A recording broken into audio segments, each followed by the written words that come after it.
Hey everyone, I'm DAMIAN HOLBROOK from TV Guide Magazine and TV Insider, and I'm sitting with Mindy, Kaling, and Charlie Grandy, creators and vocal star of VELMA on HBO Max. A new VELMA for a new generation, a new world, really.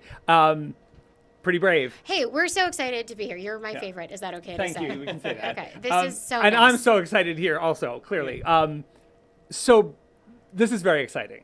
I'm a big fan of just knowing that somebody out there is going to see a character that looks like them. I grew up not having a lot of people representing me on screen. I'm sure you had it even worse.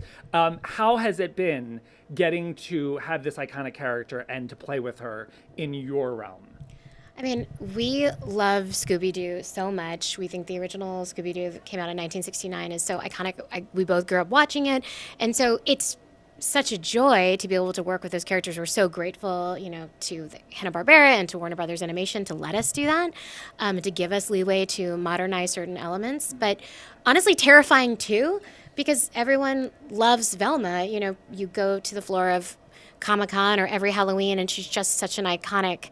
She's such an iconic character. She's like Batman for like nerdy Indian girls like me.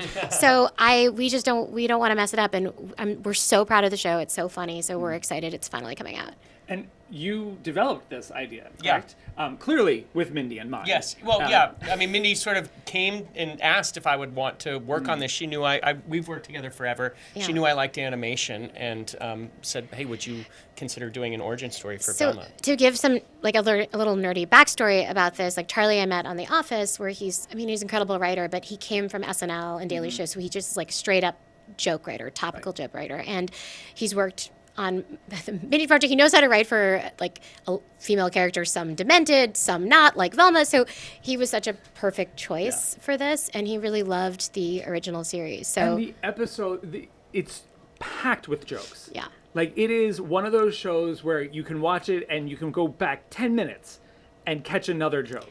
His writing staff, which I'm so proud of, it's so diverse and funny, are just like excellent joke writers. Yeah, they're great joke writers. We really prioritize that. And did you've expanded on her backstory. We meet her family, we meet a missing family member, and then we meet the Mystery Incorporated crew, and they're not the kids we remember them being. Which is usually the case. Yeah. When you think about it, like the people that you went to high school with, they actually weren't the people we remember them being. How fun has that been getting to have like Sam Richardson and Constance Wu and Glenn Howerton put the voices to these versions of these characters?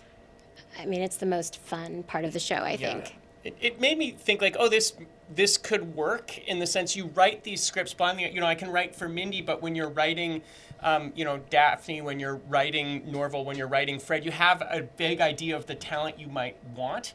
But until they actually sign up and do it, you're not sure if it's going to work. And then the instant you do that first table read, you're like, oh, wow, this is even better than I thought it would be. Okay, so that was a question. Did you record together?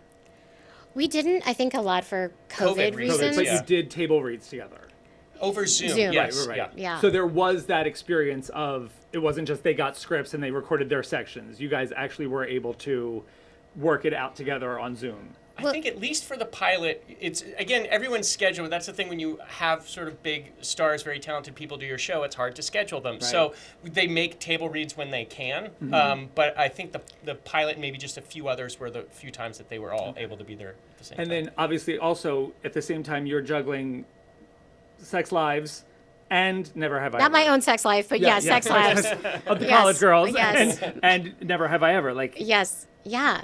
Well, it's fun. It almost feels like this era of the shows that I'm involved in, they all sort of feel like of a piece. Charlie worked on College Girls before he created Velma. And it's like, I feel like this is my time of life where I really have something to say about like kind of a young woman's point of view. And they're all so different. The characters are so different from each other. And it is great. They really inspire other projects, I think. Nice. All right. Well, I love it. It's a super adult take. So it's not for kids. Not for but kids. It's for very cool adults. So enjoy that. Velma on HBO Max. Mindy, Charlie, thank you guys so much. Thank you, DAMIAN.